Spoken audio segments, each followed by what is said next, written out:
Oh.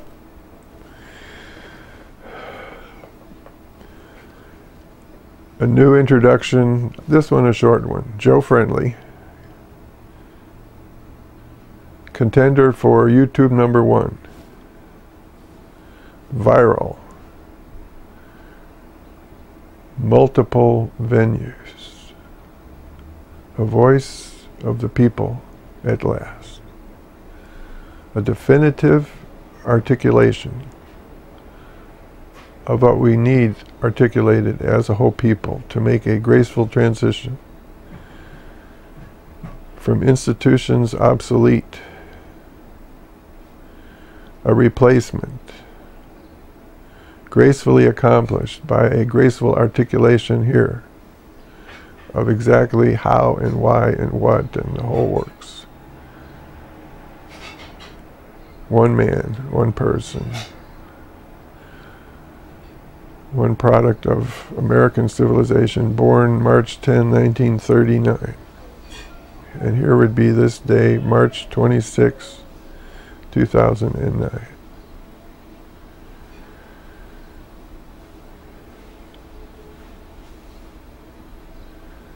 Laying it out for you, once and for all. And then in another 9 minutes I'll repeat, but right now, once and for all. The United States has been a Roman-style empire. We have been a cruel force unto the world for a long time. Our government has been a cheat, a phony, a liar, a cruel monster, a murderer, using armies of our people to do bad things, wrong things, criminal things, genocidal things, imperial things, commercial things, services by the government on behalf of its commercial interests. By my identifying it, we can be clear, it is what's happening and it is what's wrong. So, with the power of this connection we achieve electronically, we can make it happen. Peaceful revolution, a transfer of economic power from whatever we call the present ball of wax. We transfer that power to the artist's drawing board. And as a whole people, we wonder out loud how to design something that is humane and that, instead of encouraging the ways of commercialism, can you imagine the alternative? The ways of commercialism? What is it? I'm an expert on that situation. What it is if you can imagine a kid born not having to worry about money, the first 10 years, anything the individual felt like, money was not an obstacle. So they could think past money. Right now, money is like a wall, a gate, that keeps us in a fairly low class as far as the forms of human existence can exist. You know, if there is this matter of human dignity, and it isn't a democratic thing, but it is broken up like jolly old England into the lower class and the aristocratic class, in which America was supposed to do better than that. We were supposed to achieve equality. And I actually felt as an equal maximum dignity, because I was one of those people spared the pains of money. My father knew those pains and chose to save me from that. He said, I always want you to have the feeling in your pocket of enough money. If you don't think it's enough, I'll give you more. But I want you to always feel that there's enough money in your pocket that you could do whatever you feel like doing. And you know what he created? Here I am. Such a big head. Now, one thing that keeps me going is that I claim to be unique to this extent, and therefore worthy of public attention. I have made a scientific discovery of maximum importance. I have broken the riddle of human nature. That a lot of the things I would say publicly, like we become a real democracy, that we managed to achieve instead of bosses that were individuals who somehow worked their way up. And this working your way up is some kind of a filter for getting people only who are good at playing the game of receiving money and telling people what to do and good things happening. Leadership. How are we as a people going to pick our leaders if we just sort of stare at each other and we're in a room and we have to figure out what to talk about?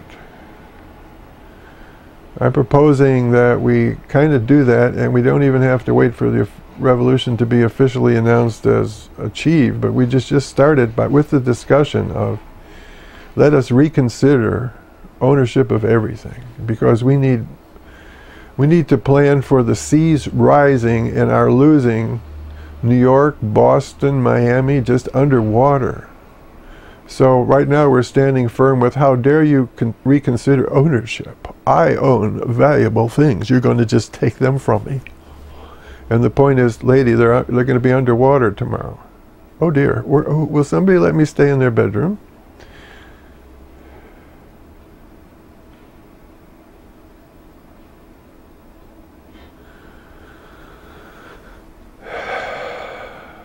I can do shtick.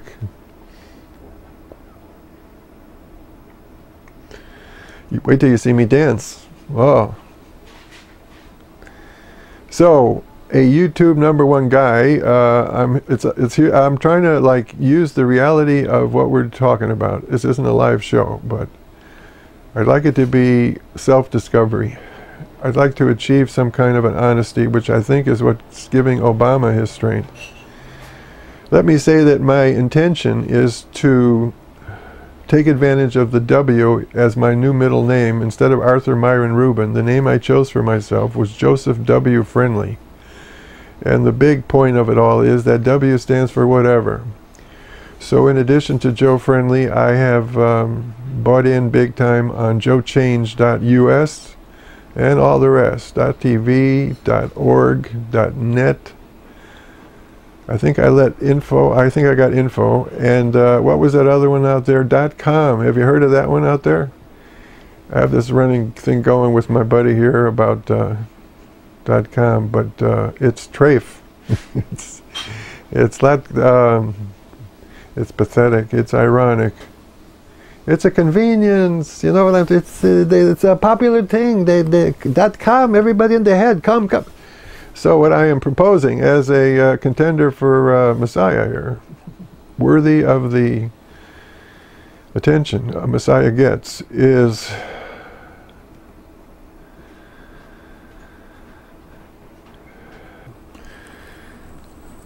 I am the Messiah because I have figured out the song of Jacob at his deathbed to his 12 sons. That is the riddle to Judaism in our civilization, the ways of Judah, the ways of the goat, spelled out clearly in those old words written by the wise people of that time.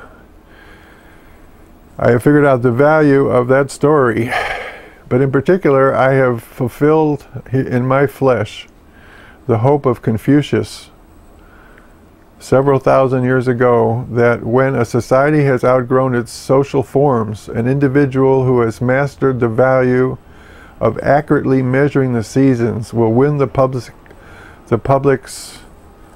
attention by demonstrating the value of accurately measuring the seasons. That's me with birthdays. I have discovered that birthday is the key to the mysteries of human nature, and that it isn't as bad as we thought. Human nature, we can decide utopia.